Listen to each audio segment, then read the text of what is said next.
हरे कृष्णा, राधे राधे। आप सभी का स्वागत करती हूँ आपके अपने चैनल कृष्ण प्रिया में। आज हम इस वीडियो में देखेंगे, जानेंगे कि सावन के पवित्र महीने में लड्डू गोपाल जी की सुबह की सेवा कैसे करें।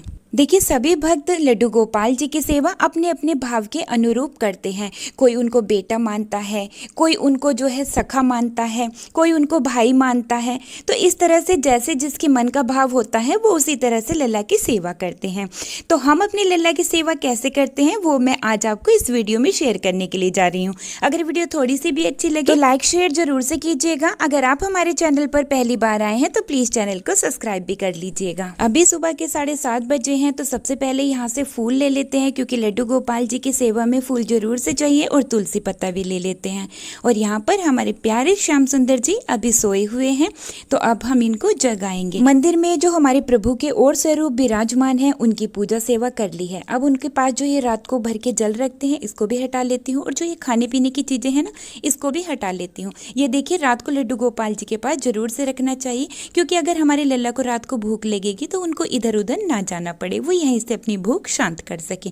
अब लल्ला को बड़े प्रेम से उनका नाम बुलाते हुए, राधे राधे बोलते हुए लल्ला को जगाएंगे। और पहले उनके हाथ और पैरों को बहुत ही अच्छे से हल्के हाथ से दबाएंगे, जिससे देखिए रात भर में हमारे लल्ला जब सोए होंगे तो उनको थकावट हुई होगी, वो वृंदावन भी जाते हैं। तो यही भाव मन में रखते हुए उनके थोड़े से हाथ पैर आप जरूर से दबाएं। और फिर ये मैं उनके पैर के नीचे से ये उनके जो पिलो लगे हुए थे इसको हटा देती हूँ, और बड़े प्रेम से लल्ला को जगाते हैं। राधे राधे श्याम सुंदर, राधे राधे मेरे प्यारे लल्ला। इस तरह से आप लल्ला को जगाएं, फिर उनको बैठाएं और उनके चेहरे को सहलाएं और उनसे प्यार भरी बातें करें, और फिर आप लल्ला को जो है थोड़ा सा पानी पिलाएं। इस समय गर्मी बहुत अधिक है, तो लल्ला को सबसे पहले उठने के बाद में आपको जो है पानी जरूर से पिलाना है। देखिए, लल्ला को जगाकर तुरंत स्नान ना कराएं, उनको जलपान करा के थोड़ी देर के लिए इसी तरह से बैठा रहने दें। तब तक के लिए स्नान की तैयारी कर लेते हैं। तो यहाँ पर मैंने एक बर्तन लिया है और चंदन से स्वास्तिक बना लिया है, और अब यहाँ पर लड्डू गोपाल जी को आसन देने के लिए फूल रख लेते हैं और एक तुलसी का पत्ता।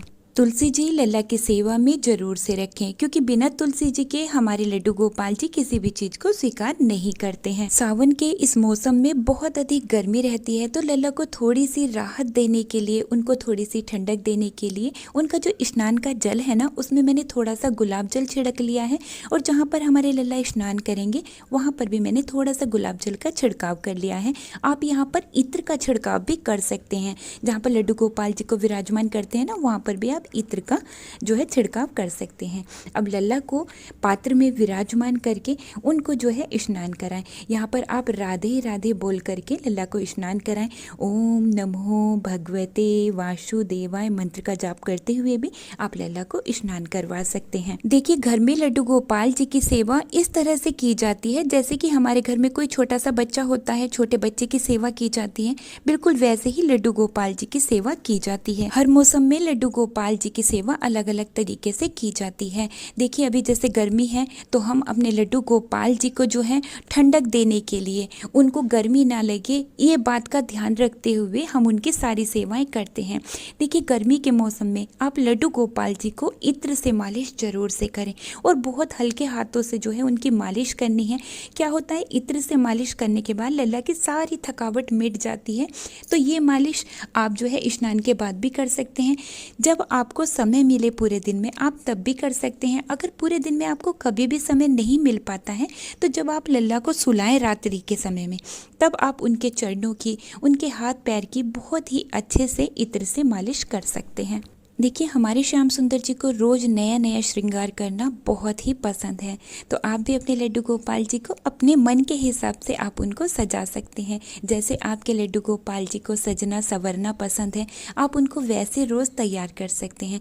तो मैं आज उनको ये सुंदर सी ड्रेस पहनाने के लिए जा रही हूँ, और ये ड्रेस भी हमने लड्डू गोपाल जी की घर पर ही तैयार की है। एक प्यारे से भक्त ने कमेंट किया था कि दी 5 नंबर ठाकुर जी की ड्रेस बनाना बताएं, तो जैसे ही मुझे समय मिलता है मैं जरूर से वीडियो डालूंगी, आप देखिएगा। देखिए लड्डू गोपाल जी की सेवा जो होती है ना, वो भाव से होती है, तो इसमें किसी की देखा देखी नहीं करनी चाहिए। जैसे हमारे घर की व्यवस्था है, जैसे हमारी सामर्थ्य है, बिल्कुल उसी हिसाब से हमें अपने लल्ला की सेवा करनी है। ये नहीं कि हमारे पड़ोसी इस तरह से सेवा करते हैं तो हमें भी बिल्कुल वैसे ही करनी है, या हमारे रिलेशन में कोई है वो इस तरह से अपने लल्ला की सेवा करते हैं तो हमें भी वैसे ही करनी है। नहीं, हमारे जो ठाकुर जी हैं ना, वो हमारे हृदय के भाव देखते हैं। वो ये नहीं देखते हैं कि हम उनको सोने या चांदी के जेवर पहना रहे हैं, वो तो एक तुलसी की माला से ही खुश हो जाते हैं। देखिए जब हम ठाकुर जी की सेवा से जुड़ते हैं, जब हम अपनी ठाकुर जी के साथ जुड़ते हैं, तो वो धीरे धीरे अपनी सेवा हमसे खुद ही करवाने लगते हैं। हमें पता भी नहीं चलता कि कब हमारे लल्ला हमारे मन में भाव दे देते हैं और हम उन चीज़ों को तुरंत बना करके अपने लल्ला को धारण करा देते हैं, उनको भोग लगा देते हैं, हमें पता भी नहीं चलता है। देखिए इस समय गर्मी बहुत अधिक है, तो जब लड्डू गोपाल जी का श्रृंगार आप करें, उसके बाद में उनकी पोशाक पर इत्र जरूर से लगाएं। इससे क्या होगा ना, आसपास का जो वातावरण है वो खुशबूदार बना रहता है, इससे हमारे लल्ला को बहुत अच्छा लगता है। फिर उनकी बांसुरी उनको जरूर से दें। ये देखिए अब उनको मैंने चंदन लगाया है, और ये चंदन हमने घर पर ही तैयार किया है सूखी हुई तुलसी जी की लकड़ी के साथ। ये चंदन हमारे लल्ला को अत्यधिक प्रिय है। उसके बाद में हम अपनी प्यारी श्याम सुंदर जी की आरती उतार लेते हैं। देखिए मैं तो आरती उतारने का मतलब नज़र उतारना समझती हूँ, तो इसी तरह से मैं अपने लल्ला की नज़र उतारती हूँ। फिर उनको एक छोटा सा काला टीका आप लगा सकते हैं कि हमारे लल्ला को किसी की नज़र ना लग जाए।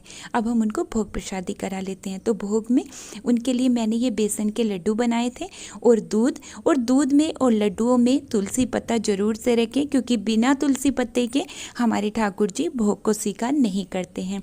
जैसे सावन का महीना है तो आप ठाकुर जी को तुलसी जी अर्पित भी कर सकते हैं, ये भी बहुत शुभ और फलकारी होता है। और जहाँ पर आप अपने लड्डू गोपाल जी को, अपने ठाकुर जी को बिठा के रखते हैं, उनका आसन लगाते हैं, तो उसके आसपास में आप इत्र से छिड़काव जरूर से करें। आप गुलाब जल से भी ये छिड़काव कर सकते हैं, इससे आसपास का जो वातावरण है वो सुगंधित रहेगा और पूरे दिन हमारे लड्डू गोपाल जी को ताजगी मिलती रहेगी। और जहाँ पर आप अपने लड्डू गोपाल जी का आसन लगाते हैं, उनको बिठाते हैं, वहाँ पर एक लोटे में आप जल भर के या एक गिलास में आप जल भर के जरूर से रखें। लड्डू गोपाल जी के पास जल हमेशा होना चाहिए, और एक गैया जरूर से आप रखें। तो जी इस तरह से आप सावन के पवित्र महीने में अपने लड्डू गोपाल जी की घर पे सुबह की सेवा कर सकते हैं। उम्मीद करती हूँ आज की वीडियो आप सभी को बहुत ही पसंद आई होगी। अगर वीडियो थोड़ी सी भी अच्छी लगी है तो लाइक शेयर जरूर से कीजिएगा। देखिए जब आप लाइक करते हैं ना, तब हमें पता चलता है कि हाँ आपको हमारी वीडियो पसंद आई है। अब मैं वीडियो को यहीं पर ही रोकते हुए लेती हूँ आप सभी से विदा। मिलती हूँ एक और नई वीडियो के साथ, तब तक के लिए आप सभी को प्यार भरा राधे राधे, हरे कृष्णा।